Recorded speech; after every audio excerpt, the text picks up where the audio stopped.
Welcome back to Booze, Bros, and Cars, your favorite podcast about booze and cars. And we're your hosts. I'm Eric. Mike. And I'm Nick. And I'm back, I guess. welcome back. Back from the dead.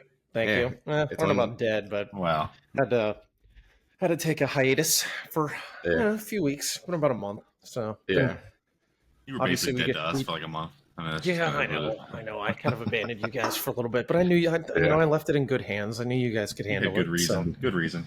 I was pretty bummed out that I missed the in-person podcast with Danny and Tina. Oh, that was fun, dude. But that was so much fun. That was like the first weekend that I bailed and had a lot of things happening all of a sudden. Yeah. So, one of those things. Yeah. Sometimes you gotta, I don't know how do I word it. Sometimes you gotta take care of yourself before you worry about other things. So anyway, that's understandable. Anyways, glad to have you back. It's only been 84 years. It's been 84 years. 84 years. SpongeBob meme? No, that's from Titanic, bro. Yeah. 84? From the Titanic. Yeah. Oh, right. No, I was just thinking the SpongeBob meme, like 100 years later. Eternity later. No. No. But anyways, definitely glad to have you back here, buddy. Thanks, man. So, of course, typical virtual podcast fashion, which we owe you guys a in-person podcast really, really soon. It's going to be a fun one from what we have planned Definitely. out. Yes. But, actually, hold on. Give me a second. I just realized, man, I'm not smart at all. I completely forgot to hook up my laptop to power. Glad you said it. Yeah. All right. So typical fashion for a virtual podcast, we're going to talk about what we're going to be drinking. And then, of course, we're going to be doing a recap later. So I'm going to be drinking a beer from, Nick is going to hate me for bringing this for two reasons. First off, it's from Bureau Brewing Company. Oh, you bastard. Second off, the beer is called Skillet Thai Tea. So Thai tea, huh? I'm intrigued. Yeah, it's a Thai tea. So it's Skillet Thai tea. Skillet have to do with it? I don't know. That's just what it's called. Or maybe it's the type of Thai tea because it says Skillet Thai tea. Or actually, it says it's a Skillet Thai tea donut stout with coffee, lactose, and Thai tea. So it's kind of interesting. It's 8% ABV. We've had brewery before here in the podcast. Nick actually said that it's probably one of his favorite stouts, the one that we actually had. I've had, I think I've had one from them so far, which is the one that Nick had, and it was phenomenal. And I've got 4 more bottles sitting in my fridge, and we have to get together one day so we can crack those open. But here is their artwork. It's kind of cool. I'm really interested into trying this because 1, I love Burial. Because I've tried a couple of their beers when I was up in North Carolina. And 2, Thai teas are fucking delicious. So it's kind of like a win-win for this one. So when I'm done drinking that, I have a open bottle of Keeper's Heart that I'm going to be kind of chasing after the beer. So that's what I've got here lined up here for tonight. So Mike, what do you got? I'm intrigued by that Thai tea beer. That sounds really unique. Yeah. I want to know what the consistency of it is. Because like Thai tea is, I mean, unless, correct me if I'm wrong, you guys probably, it's usually thick, right? Like super creamy, but. Right. Yeah, it depends on how much of the cream you put in it, really, but it could be. Right. All right, so tonight, just doing a one and done, but the one I'm doing, I've got some corporate ladder chilling in the back of the fridge. This is the Dessert Station apple pie that I've had in there for a little bit. So Nice. It's gluten-free dessert beer conditioned on apple, brown sugar, and cinnamon. I don't even remember what the ABV is on this. 6.5? Yeah, they're usually like 5.5 and 6.5. Yeah, they're pretty light beers. We've had some of their dessert beers on here before. We've talked about corporate ladder, so give this one a whirl. Like I said, it's been chilling in the back of the fridge for a little bit, so I figured might as well pop it. Yeah. Nick, what are you drinking tonight? Kind of back in my typical fashion of a beer and a bourbon. Got a little magnanimous Dark Messenger. Ooh. Well, there you go. This is a vanilla porter. Mm. Pretty straightforward, nothing crazy. kind of a low 6% ABV, but I've already popped it open, been drinking a little bit of it. I'd be lying if I said this was my first one ever, but just a solid stout. And then the other one is thanks to Eric pointing out at Total Wine when we took a little bit of an excursion the other day. It is a Kentucky Owl Bourbon Takumi edition. So they basically, one of their master distillers and a blend master from a distillery in Japan got together, these gentlemen down here, and blended this special edition, the Takumi edition. Yeah, I mean, as you can see, I've already drank some prior night before the day I picked it up, and I'll kind of get into it and talk a little bit more about it later, I'm sure. But wasn't the cheapest thing in the world, and definitely pretty cool. So looking forward to some more of that. Sounds good. I'm so a little disappointed that the labeling is not black and white and there's not a Treno on. Right back. 1 second. I mean, I don't think they quite understood the market they would have gotten into with that one. Probably not, but it would have been a nice little touch. You know, it's just like one of those like little, I don't know, like a little fun Easter egg that would have been on there.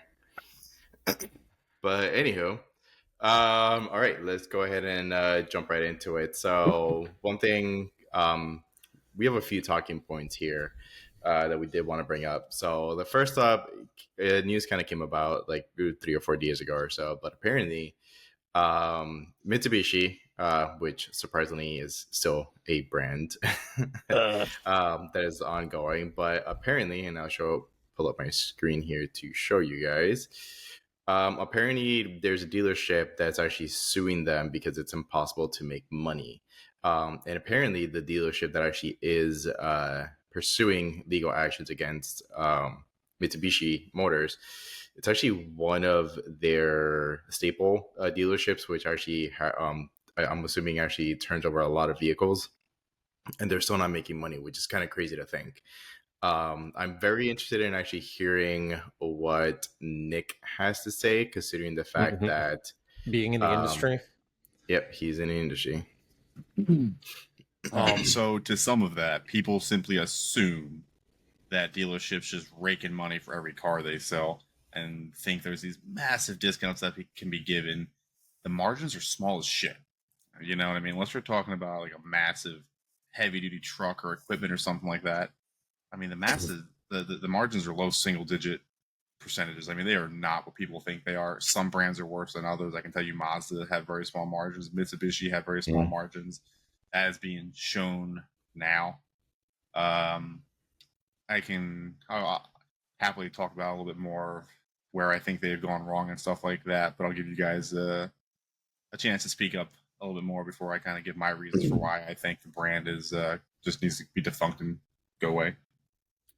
You mean aside from starting off in the early 2000s and killing a iconic vehicle or vehicles? Something to do with well, it. But... So it's funny, like looking at this article on the Drive, and I think for those of you watching, if you're interested in reading it, I think we might probably put that in the description just to link the article that we're referencing here. But like right out of the gate on this article, there's something that I didn't know. Eric, if you want to scroll down a little bit, like that first section, that first paragraph, I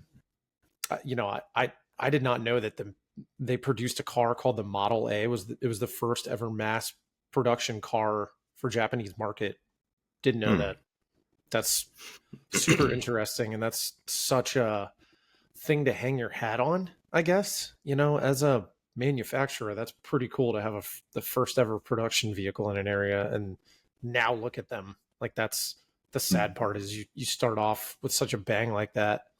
But and we've talked a lot of smack about Mitsubishi in the past in a couple previous podcasts, but like they're a brand that I feel like used to have so much potential, and they cranked out arguably some of the best sports cars. We've talked about this in the past, the Evo, the GSX, some of the other offshoots that they did.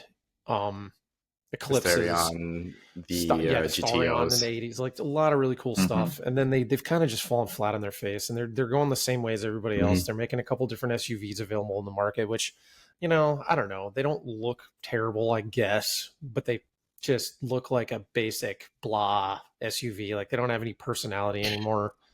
Yeah.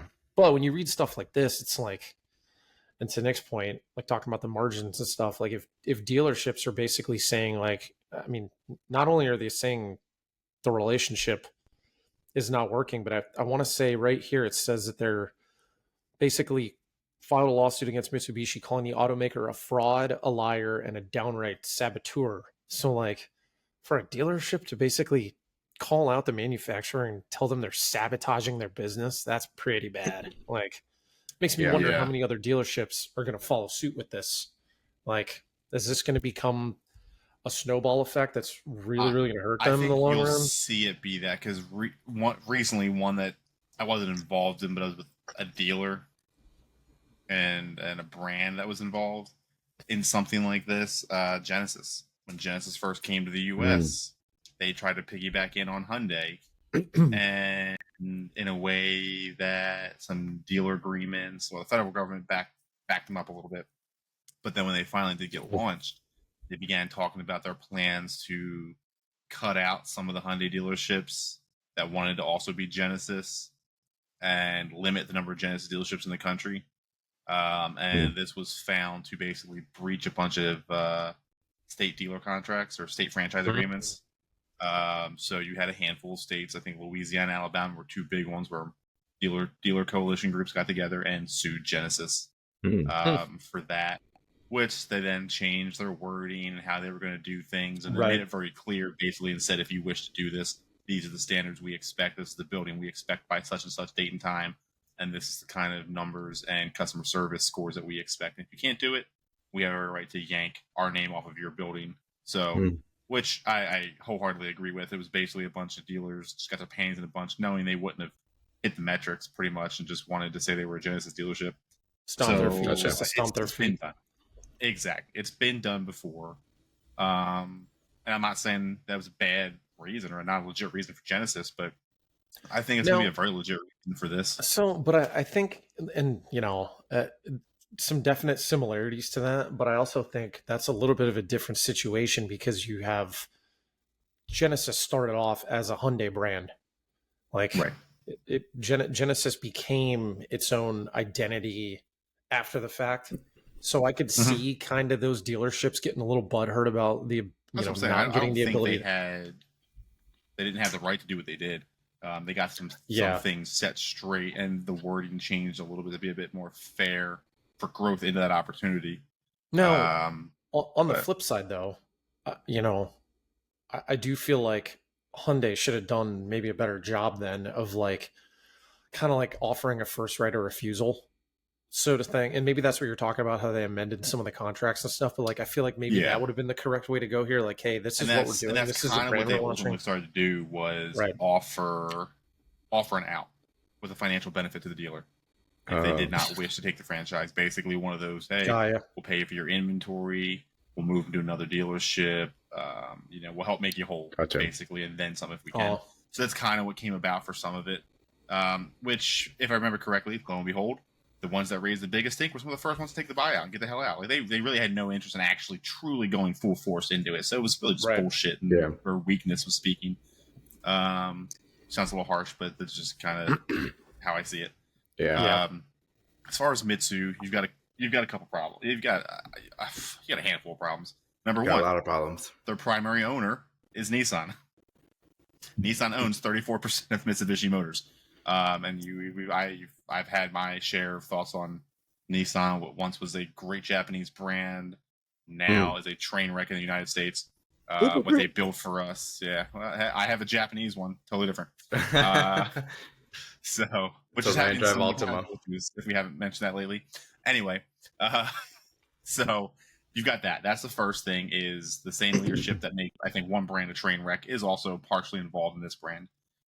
It saved them originally when they were getting ready to go down, and now it's just rearing its ugly head again. They're having issues, and I think it's just a top-down issue from that aspect. Another aspect you have with Mitsubishi is they've always been known in the last 10, 20 years to they market subprime. They market to customers with lesser incomes, questionable areas, questionable credit. So the clientele they gear themselves towards for easy sales, and I only say easy sales because that's where all their money dumps for advertising, is one that will never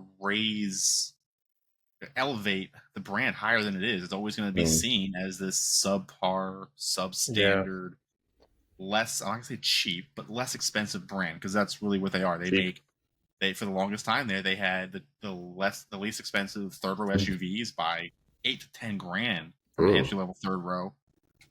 Like comparatively, when I was with Hyundai Santa Fe third row started at $32,000. $24,000 got you an entry level, whatever the hell the SUV is now, Eclipse Cross or the Outlander. So you had a massive spread there, and people took advantage of that. Yeah, that's the thing. Some people need a third row SUV and can't spend 30 some grand, but 24, 25, they can make that payment work. So yeah, you didn't get all the bells and whistles and all the things that every other brand had standard, but that was kind of their way in, which again, I think just lowered their overall standard, and they could never elevate past that, because anybody coming into it that's been driving Lexus before, right? Now suddenly those people are saying, let me look at this Hyundai product. Let me look at this Genesis product. None of them are going to say, let's look at a Mitsubishi. You know what I'm saying?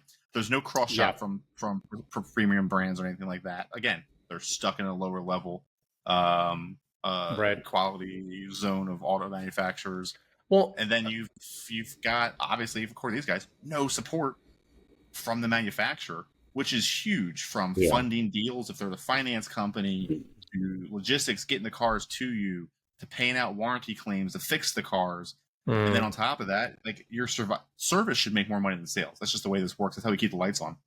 But if you're selling to these clientele that can barely afford the car because you're kind of poaching these people, they can't afford to do the other maintenance and the bigger jobs. And warranty pay sucks. Anybody in the auto industry that works in a dealership and service will tell you warranty pay rate is terrible. You're not going to stay afloat there. So, and again, I'm in sales, I'm not in service, but I've had my hands enough these things to kind of know how they all work and how it all goes on. It's just all the pieces come together in some kind of ugly abstract thing that will never be anything good.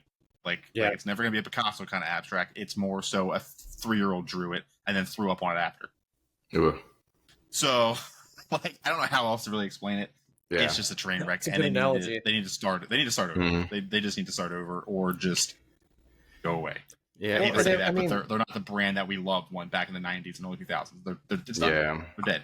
The DSM days are way past. Diamond Star Motors is no more. Well, Eric, I want to know your thoughts on this real quick. But like, let me just say, like, talking about how, as far as the manufacturers that are available in the United States, like Mitsubishi's like bottom tier now. Like, they're it is, unfortunately low man on the totem pole. And but like, to my point, like, Hyundai was low man on the totem pole, and Kia 10, 15 years ago, 20 years ago now at this point.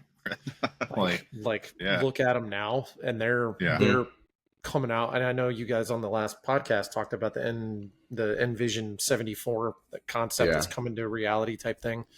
But like, they're really pushing the limits on a lot of cool things. And I know we've talked about that a lot, but I think that's awesome. And they dug themselves out of that ditch that they were in type thing. But is it too far gone for Mitsubishi? Do we think that that's just never going to happen? Like, I want to say no, but then I remember all the fun car names they had have been turned into shitty SUVs. So their chance at revival of some great competitive cars for the market, I think's done. Now, could they revamp the Outlander and Outlander Sport and make a truly competitive small crossover and full-size crossover? Yeah, probably. But like the Eclipse Cross and things like that, those names have ruined what they once were. The Lancer's such a lackluster example of a sedan anymore that it just doesn't excite anybody. I mean, like, a Kia Forte and a Elantra blow that thing out of the water all day long. Not to mention the Corolla and the Civic. So I don't know, man. I think from a brand image, they're too far gone. I was actually, you pretty much took the words right out of my mouth, Nick. I was literally just going to say that brand is pretty much too far gone at this point, and it's like just beating a dead horse for them, or the executives, they're just pretty much just continuously to beat a dead horse and trying to keep it alive when they should just let it die, to be honest. Because like that brand, like, it was very iconic, and they produce some truly just miraculous vehicles like Evolutions, GTOs, which are the 3000 GTs, not the American GTO. Yeah. The Sarions. What else did they make? They made The Eclipse. the Eclipses. Hell, the old school Lancers, the Colts back in the day, all of them. Yeah, they were all cool cars. Yeah, they made like really iconic cars, but Right. I mean, like, it's not the first time that we've seen a brand that made iconic vehicles go under. I mean, like, look at Pontiac. Pontiac made these iconic cars, like the Pontiac G8, and they also made the Firebird, obviously, and a bunch of the Trans Am, and they made a bunch of other cars, and they're no longer around. So and that's a great example, just because we talked about this before, but the G8 became the Chevy SS. It did, yeah. And it did great under the Pontiac name, and the moment it became a Chevy SS, it fell on its face for whatever reason. Yeah, and now they're unicorns, and you can't get them for less than what they were MSRP brand new. So really, I think our mark. For Mitsu, they were going down, and the only thing that saved them, which maybe should have been putting the final bull in that horse instead of saving them, was joining the Renault Nissan alliance and bringing Mitsubishi into it. That's what saved them. From an auto manufacturer perspective, not from all the other electronics, but here's an interesting tidbit though, also on this article that we'll link. It says here, Mitsubishi sales have been climbing. Its 2023 year-over-year numbers were up 1.8%. After a poor showing in 2022. But here's the real surprising part. An even better upside is that its 2024 first quarter numbers show a 35.7% year-over-year jump. That's big. 35%. So this is going to sound negative, but I would not be surprised, and I would love to see the metrics to see how many of those people how many of those buyers that have suddenly sprung up aren't people that are of questionable credit because of what happened in COVID and defaulted on a previous car, and Mitsu was the only way they could go. Oh yeah. I'd really like to know the metrics deep down on that, and where these numbers came from, where these buyers came from, and stuff like that. Which is info I'll probably never be able to get my hands on. No, I'm going to say that's probably proprietary, but they also love to do their 90-day or 6-month payment deferrals, which would almost tank them 20 years ago because they did that, and then people were like, "I ain't paying this. Thank you for letting me drive it for the first year for free. Here you go, have it back." That was really what kind of was their downfall, was their financing they were doing in the beginning. So I wouldn't be surprised if they brought back some of that wonderful train wreck and doing some similar things. But I don't follow them because I don't compete with them. So yeah. Well, interesting. I guess as this stuff transgresses, I feel like we're probably not going to see the end of these lawsuits. If somebody's coming out of the woodworks like this and they're just fed up, then there's got to be others. It'll become a large class action dealer versus manufacturer lawsuit, most likely. Big oof. Not 100% sure, but yeah. We'll find out. It's a shame. I don't ever want to see any brand die that we've known for so long, but I just think it's inevitable here at this rate. I think so. Yeah. Anywho. On to the next topic. So the next one, I am actually kind of a little sad to actually see and hear, considering the fact that first I had a little bit of hate for this car, and then I kind of grew to love the car. Actually, I like the car, not love it. I really like it. It's a cool car, and I would definitely rock one if I could. But apparently, the Mark V Supra may potentially be coming to an end in 2026. So, which is actually very surprising to hear, because I think this car, Nick, correct me if I'm wrong, I think it came out, 2019, 2020? Or Mike, correct me if I'm wrong. 2019, 2020, I think it was. I want to say somewhere in there. 18? Yeah. I want to say 18. Okay. I don't know, man. It was now that I think about it, because I was with Toyota in 2020, and they were out already. So yeah, so obviously they kind of when these first came out, they had the S50. Don't quote me on this. I think it's like the S54, S55 automatic.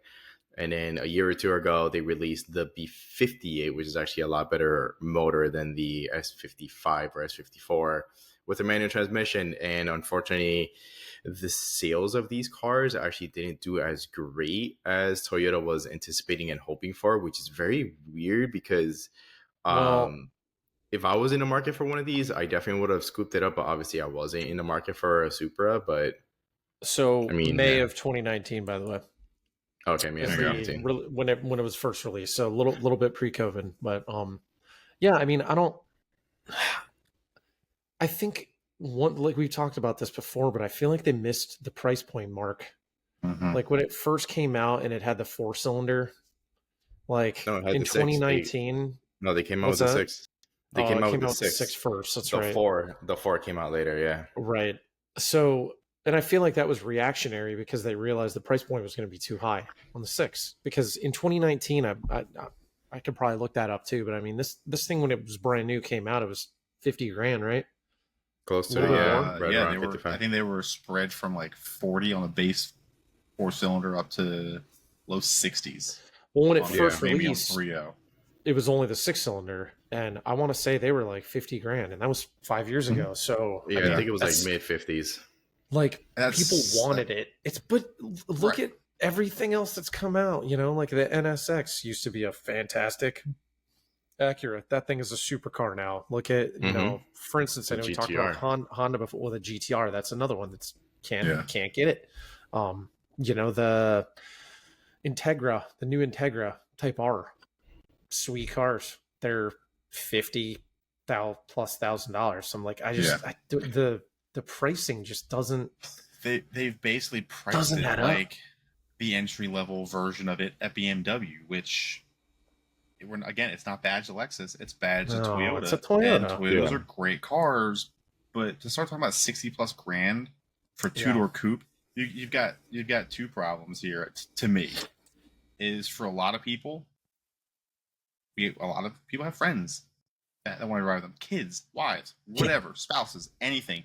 First of all, you can't put those in one of these things. So for so many people that have the funds that could afford one, they can't afford it as a toy, as a second car, right? This is a daily driver kind of price point for some people. So I think that took a lot of the us that loved this car back in the old school days.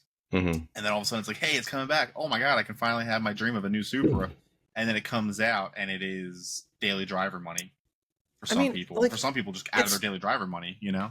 It's got cool factor, but why get that when you can get, to your point, I don't know, Camaro or a Mustang that's got as much power.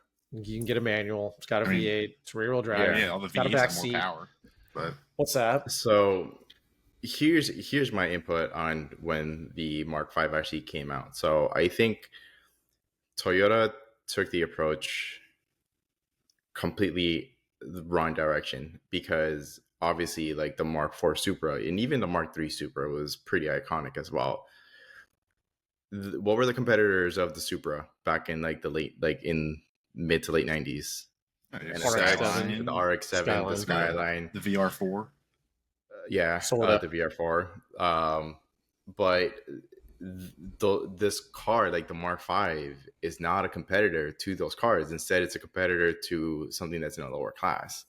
So I've mentioned this off the podcast a few times, but I think where Toyota dropped the ball is that what they should have made into the Supra was the LC Lexus. The two-door that you can get with either with a V6 or with a V8, because that car, yeah, it does cost six figures, but so does the GTR today, and so does the NSX. And the LC 500, I think it is, actually has comparable horsepower numbers to the GTR and to the NSX. So in my opinion, when Toyota released this and they showed the power figure numbers, they missed the mark, because this car was no longer a competitor to the NSX or to the Nissan GTR. But if you look at the power figures of the LC 500, if you guys want to pull it up, you can. Please do so.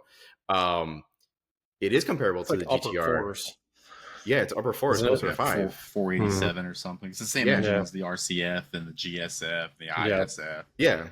So in my opinion, I think that like the LC 500, it should have been what was or what is the Supra. And yeah, you can release this, but just maybe change up the configuration and maybe be like, this is like the beefier like GR86 that has a little bit more horsepower and blah blah blah blah blah. Don't hate me for this, but I think this is what Toyota should have branded as the GR86 and then the LC 500 should have been the Supra. That's what I think. I truly, honestly think that's where Toyota missed their mark, and that's the reason why this car did not do successfully as Toyota was hoping. It's because they missed the mark with the power figures and with what the competitor of this car truly is, which is not. So I also have to wonder though could this car have made more sense and been more affordable if Toyota controlled all aspects of manufacturing, such as a Toyota engine? I know we always talk about it, and maybe the engine's older, but how badass would it have been if it had a new Gen 2 JZ in it? That's what everybody wished for and hoped for, and I get it, it's an old engine, but with the GR Corolla power plant as small as it is and powerful as, you can't tell me Toyota couldn't have come up with their own straight six with a turbo and thrown in this and not an expensive ass BMW. You know what I've thought about this is you got the GR86, which at the time in 2019 it was around 200 horsepower, maybe a little over. 210, 190 or something. Yeah, a little bit under. Why wouldn't they, instead of stuffing a BMW motor in it, to Nick's point, it was a partnership thing. I think they were trying to use the BMW engine as a spirit of the BMW, maybe grasp a little bit more people. But why wouldn't you just take the V6 out of the Camry? It's 300 horsepower. Yeah. It's a bump up. It's a bump up from the GR80 or the A86. So I mean, FA20. So it's a bump up. It would have kept a price point that was reasonable. I think at that point, why wouldn't you be able to get it in the 45 range, 40 to 45, which for a car like that, okay, and then it kind of falls in line with the Camaro and stuff. Now, granted, the Camaro, the Mustang had a lot more power, over 300. You got a 120 to 150 horsepower but bump to your on point, them for the same you price. You can get a new 2024 base GT Mustang for 43 with a manual and a V8. Yep. So it's yeah, I feel like that's what it's going to cost you to buy a 2-liter version of this. Definitely not as rare. Mustangs are.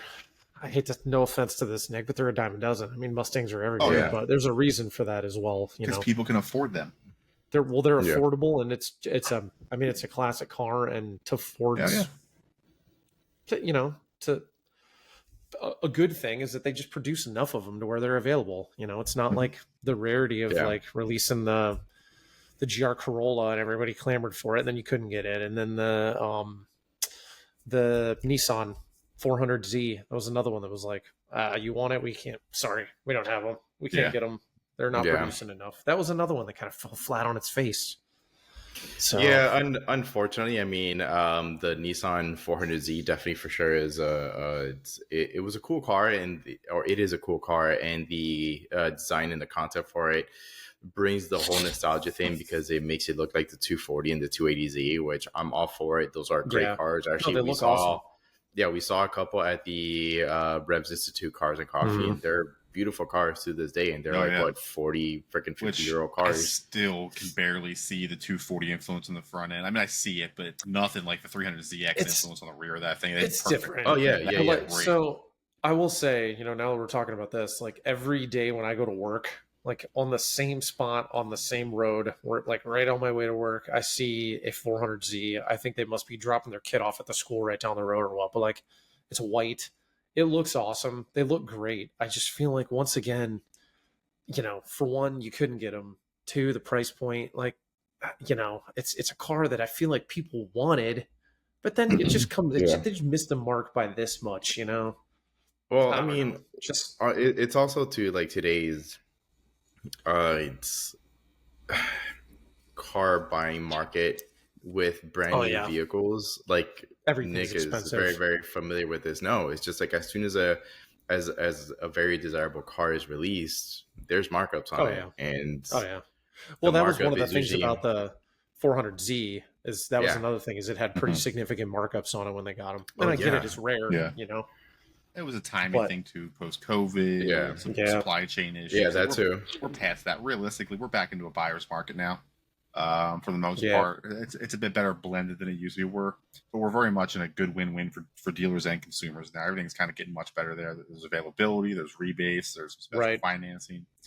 So things are getting better. But now, to your point with these are cars that are not produced the same volume as a lot of other cars. Yeah. So even if you could afford one right now, you may not be able to find the one that you want. Mm-hmm. So that's another problem with the brands trying to grow and increase their market share is, the and this comes back to the manufacturer. Sometimes the manufacturer can't produce enough. Sometimes they refuse to produce what the dealers are asking for. Sometimes they just don't give a shit. Not that the latter one's not the most common, but typically it's issues with supply chain and inability to produce as much as demand, which is typically a good thing. You always kind of want supply a little lower than demand, but at this point, it's like people that can produce the cars are going to take the market share, so you better step it up and try and figure it out. Yeah, exactly. So, anyhow, but yeah, I am. Yeah, I was just gonna say, either way, it's kind of a bummer to see a car like that, only after a few years, and I get it. If the sales aren't there, time to move on, Yeah. Oh, for sure. But yeah, no, definitely. That's pretty much like what I was gonna say. Like, it's sad that it's gonna be leaving the market, but I mean, the demand for that car wasn't there. But I partially feel like Toyota themselves is at fault because they should have actually been paying attention more to the historical aspect of that vehicle, not just producing a car just to sell it, which I feel like that's what they did. But that's nowadays. But that's just my opinion, of course. Obviously, you guys have your own opinions. Well, and which, if you guys, and sorry to cut you off, Mike, but if you guys do want to share your thoughts on Toyota and the Toyota Supra story, put it down in the comment section below. We definitely want to hear your guys' thoughts. Yeah, some input. I mean, good for Toyota for still having some fun cars. They're not, hate to say it, like Mazda with only the Miata left, but like they're still, you got the GR86, you got the GR Corolla. So they've still got some fun options out there for people. So, and they do. More affordable than the Supra, Yeah. So, yeah, they do. But yeah, on to our next talking point here. So back to another manufacturer that we love. There's actually two talking points that we have here for them. One of them is, just bear with me at the moment. Is it this one? Yep. Okay. All right. So Porsche. Apparently Porsche or Porsche, however you want to pronounce it, tomato. I say Porsche. I think the Germans say Porsche too, so they do. I think you're good. But so the picture you guys are seeing, it says RIP. Well, what is RIP is actually the analog cluster. So apparently, I was going to say Toyota, Porsche, they're actually moving away from analog gauges or clusters, and they're moving more towards a digital one, which I'm kind of all for. The digital one, I think there's a picture listed on here. Let me see. I'm pretty certain that they posted that. I mean, it's just the way everyone's going for two reasons. Oh no, wait, that's the analog. Yes, that looks good. Like you've got your customizability now.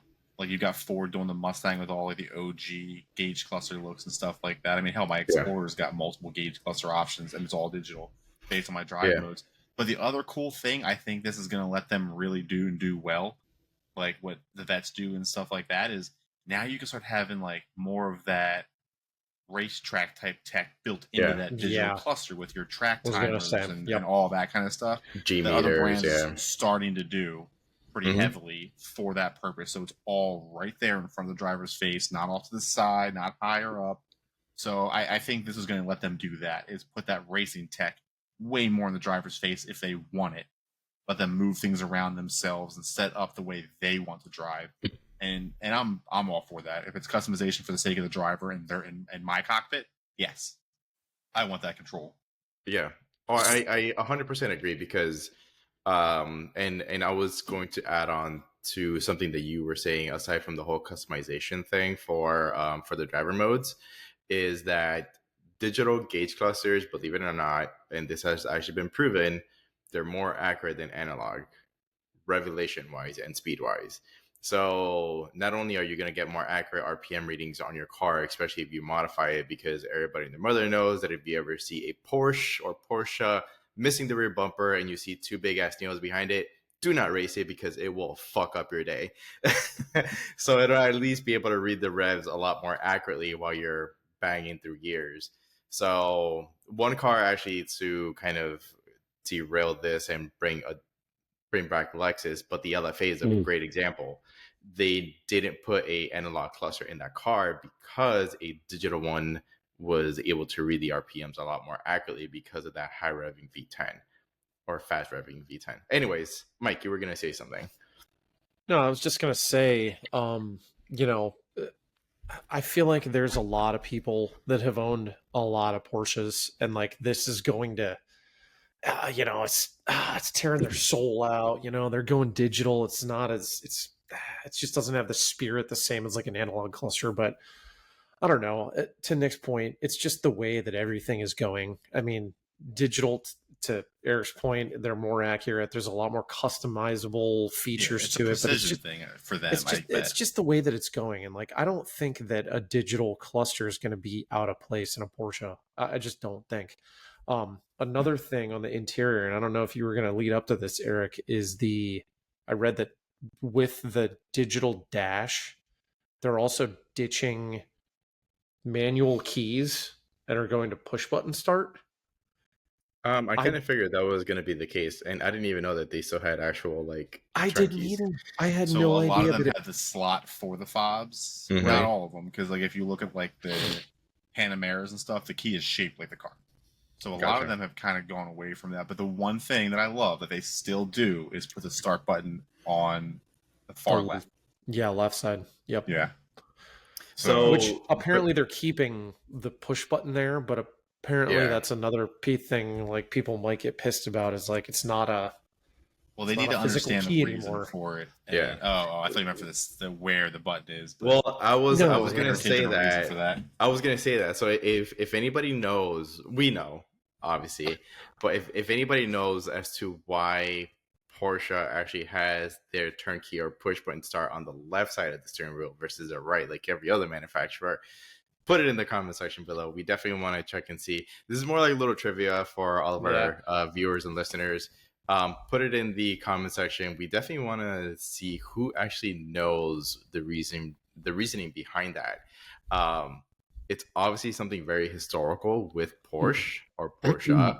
But yeah, we just want to know if anybody else knows. So yeah, sorry, Nick, go ahead. Oh, no worries. I mean, I was gonna mention the reason why, but it sounds like we might want to like hold that off. And we'll bring it up on the next podcast. But yeah, anyway, I'm a supporter of the digital dash on almost any car. My Explorer's got it. My wife's Bronco's got it. How many people in their old race cars are putting digital dashes in? Most Hyundais now have it standard. Most Fords have it standard. I mean, it's just becoming a standard thing. To your point, they're easier to produce. All the sensors now are purely electronic. There's no more analog sensors in the gearbox anymore to check for revolutions per minute or anything like that. So it's all digital now at this point. Or at least all the data is digital. So now, if you're taking I think digital data coming in and put it into a digital screen, you're just getting that quicker precision, to your point, and not the lag of it trying to convert over, make the needle move, and through different resistance. Just all. I think it's just a simpler programming situation and cleaner all around. So, yeah, I think so. But also together with the digital dash, they did make one more announcement. Well, did they make the announcement, or is it still some speculation? There's still some speculation, and there's rumor with good background to it. But so let me scroll up so you guys can see this. This is going to be a little hurtful, but apparently there will be no manual Porsche 911 in 2025. Wah, wah, wah. Yeah, they were the chosen one. They were the chosen one. You were the chosen one! It was said that you would destroy this thing, not join them! I know. But we were kind of talking about this pre-podcast, and Nick actually made a very, very good point that stood out to this headline. So Nick, go ahead and jump on in here and say what you said. So really the gist just is looking at the verbiage and the vocabulary. Nothing in here says that it's dead. Nothing in here says that it's for the moving forward into the future. It just simply says no manual Porsche 911 in 2025. So, and they're even in your little subheading right there, they're just saying the refresh 911 lineup for next year. So, and I think Mike read it a little bit farther and mentioned some things that might just be for the first half of the year that I'll let him kind of talk about. But really, the verbiage does not say it's dead for the foreseeable future or forever or anything along those lines. It's just basically saying that at least to start 2025, it's not an available option. Yeah, it even says it right here in the last sentence of the first paragraph. It says, but as far as we know, at the moment, buyers won't be able to buy a 2025 911 with anything other than a PDK. The generation as not having it as an option any longer, I'd be more concerned. But they're talking about a singular model year, so and I read another article that basically said that exact thing, but that it added the emphasis of yet. So I'm just wondering, for one, I don't know when Porsche updated their website. Maybe they just started releasing the 2025 available for ordering within a few weeks ago. Who knows? But I'm wondering if maybe they're going to leave people hanging, or maybe they're going to roll out a bunch of PDK automatics, for the first 3-4 months. PDK is a phenomenal transmission. Phenomenal transmission. About it. It's pretty much a beefed up DSG, pretty much. Yeah, I mean, either way, it's going to be by the same people at this point. Yeah, that's true. But I'm just wondering if, I don't know, is this a publicity thing? Like, the 911 killed Porsche killed the manual transmission. It's like, I don't think they did. Germans don't play tricks like that. They don't. I very think straightforward. I don't know, man. I don't think they killed it. I think it's just for whatever reason, they're not releasing the manual as an option now. I'll bet you they will. And another thing that was specified in that was specifically the 7-speed manual option. So for all we know, they're reworking it back to a 6-speed or 6-speed. I mean, there's a lot that you can insinuate from the wording in that. Yeah. So, have you guys ever driven a 7-speed manual? I have not. Very short distance in a vet, and for the most part, the 7-speed's purely a highway gear. You'll never. Was it ESOS's Callaway? It wasn't his, no, but it was a C7. Okay, because I drove his, and that 7th gear was and just the only 911s I've ever driven in the manual were all older 6-speeds, so I can't speak to that either. I was gonna say that 7th gear is gonna be such a long gear. Like, granted, if you're chasing 200 miles an hour, sure, probably becomes relevant, but that's got to really for fuel economy when you're on the highway. Right. That's all it was. Yeah, it's probably same with the vets do it as well. The C7s did it as well, but it was just a weird gear. Like, the RPMs just dropped so much. I think when I was driving ESOS's car, it dropped to like under 1,000 RPM, and I was only doing like 60 miles an hour, and I was like, what the fuck? It's useless if you're not going 80 plus on the highway. Yeah. Anyways. Interesting. Yeah, I mean, I don't know.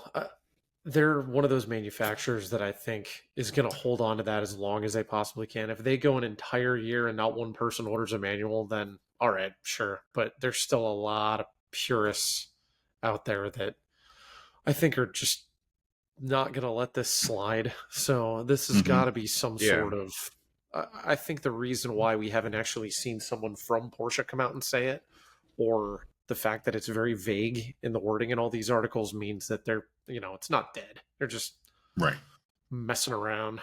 To your point, that's exactly what I'm going to believe in my head and hope for. Because like, I don't want to, I get that it may happen someday, but I'm not ready for it to happen yet. And I don't think it will, because I don't know why. I don't know why they would. Like, why would you just choose to do away with it completely? You know what I mean? It's how the market's driven. Got to be some interesting reasoning. Well, that's just it. Especially if you're still under the same generation chassis, engines, transmissions. What's the big deal to offer it to custom orders only? Right? All right, no dealers would stock them, but you can custom order a manual. So that's what I mean. There's something else I feel like going on here, a delay in the order and availability or something that just doesn't make sense. You know, it'd be again if they were coming out with a 9. What are we on now? 993, 992. I don't got know. no idea. But if they were coming out with the next gen, right, the next generational code or whatever, and they were like, "Yep, that's it, it's done," that would make more sense. But I don't think there's anything like that in 2025 because I'm pretty sure the 992 or whatever we're on right now just came out like a couple years ago. So Yeah.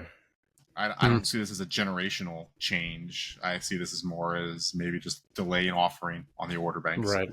Yeah. I mean, like, and to your point, it's possible that they might just be reworking that transmission itself and possibly either removing the 7th gear, or it might sound crazy, but maybe adding an 8th gear. And just anything's possible. Re-gearing the whole thing out to some shorter gears and adding a tall 8th gear, or re-gearing out to stretch out through 6th gear. I mean, anything's possible. And if we know anything about the Germans, when they're done, it'll be perfection. Oh yeah, over-engineered, but perfection. Unless you have to work on it, and then you're screwed. But yeah. So whatever they're doing, if they take their time, it's going to be great. Oh yeah, I honestly believe that that truly is the case. But yeah, let's actually go ahead and jump into doing a beverage recap here. So I'll go ahead and get it kicked off. So the Burial skillet Thai tea was horrendous. Was not a fan of it at all. I'm kidding. It was actually really good. Although the only thing that did kind of disappoint me a little bit, to be honest, is that you got more of the coffee notes than what you did at the actual Thai tea itself. The coffee was a little overpowering, in my opinion. I wasn't against it. Oh, actually, it's funny. I'm just reading this right now. It says, it's a skillet blend of Guatemala, Ethiopian, and Colombia coffee beans. Interesting. So that's where the skillet's coming from. But yeah, you got a lot more of the coffee notes than what you actually did the actual Thai tea itself. I kind of wish that it was like the reverse order and you got more of the Thai tea versus the coffee, but it was good. Actually, I still enjoyed it. The flavoring was actually really, really good. It kind of tasted like I don't want to say it was like a sweet coffee, but it was like definitely like you could taste some of the sweetness with the coffee there. So it was good. I actually have another one, but it's actually more like the donut stout, so I'm thinking it has less coffee, maybe, hopefully.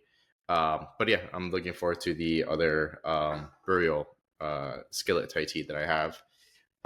The Keeper's Heart, really, really good. This is actually smooth stuff.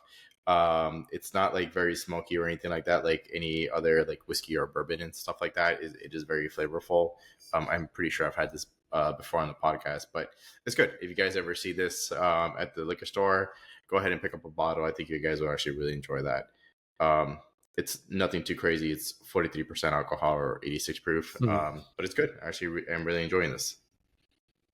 Nice. How's your pie, Mike? Pie was good.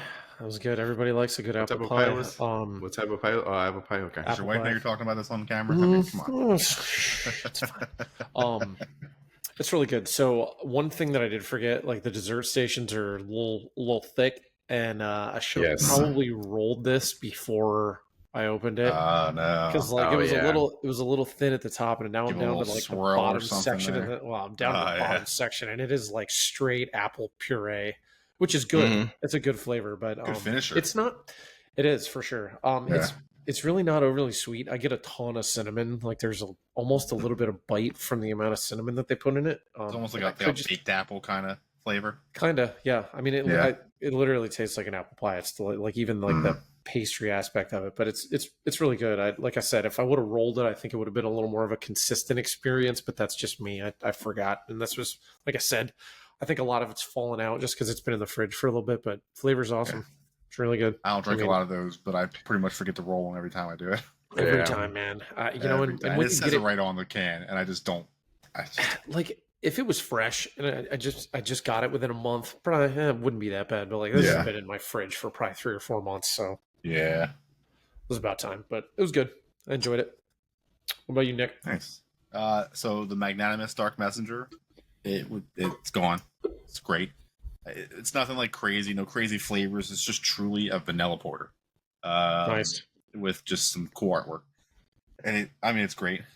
It's for being only 6%. I'm used to a lot of my pours and stouts being heavier. Just that choice and what I pick out. This is pretty light for me. It's still That is got a light for good you. heavy body to it. Yeah, it's still got a good heavy body to it. But I could drink a 4-pack of these over the course of a couple hours and ultimately not feel wrecked, which would be kind of nice. But that's a lot of heavy dark beer for that much in a short period of time. The Kentucky Owl. Now that I'm having it for my second time and I don't have heartburn like I did the first night. This is way better. I was a little concerned. I will be up front. This is about $180 for this bottle. How much? Yeah, You're welcome, 180. Nick. Wow. I have issues if we haven't figured that out by now. So I was looking at a $180 bottle of Lagavulin, the Nick Offer's Extra Char edition. Yeah. And then I was going to go back for it. And then I saw this and I pretty much grabbed it, cradled it like a baby, and I carried it the rest of the way through the store until I bought it. But I mean, now that I'm not dealing with the heartburn issues and I've kind of primed the pump with that stout, it is even smoother than it was the other night. I mean, there's definitely a nice bite to it, but whatever casks they blended for this ultimately melded together really well. There's a nice sweetness to it. A little bit of that charriness to it, but I mean, I'm picking up.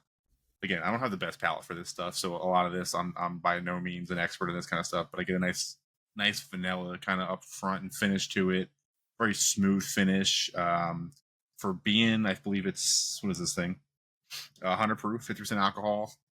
It does not bite nearly as hard as I would expect it to, and most of what I drink is more in that 80 to 90 proof range. So grabbing something at 100 proof it's up there. It's high octane, but it just finishes so well. I don't know a whole lot of backstory behind it, but for somebody that wants to splurge a little, maybe step out from your normal Woodford or hell, even your Eagle Rare 10-year, and go with something a bit more special. And there is a normal Kentucky Owl, standard one, which I've heard for the money isn't anything really better than some other ones. But this one, to me, definitely isn't my Woodford. Definitely isn't a Member's Mark. It's noticeably different, in a good way. And I would recommend it to somebody that's willing to drink close to $200 in the course of a bottle, whether you share or not. But I'm not saying I'm going to buy another one, but I will definitely try some more Kentucky Owl variants after this. Nice. Yeah. Hell yeah. Well, I'm glad you're enjoying that for $180. Right. Yeah. And on that note, or that bombshell, that's all the time that we have here for today. Thank you guys for listening. Thank you guys for watching. We appreciate every single one of you guys that listen, watch our podcast or all of our vlogs, and all of our subscribers as well that subscribe to our channels and all of our social media pages.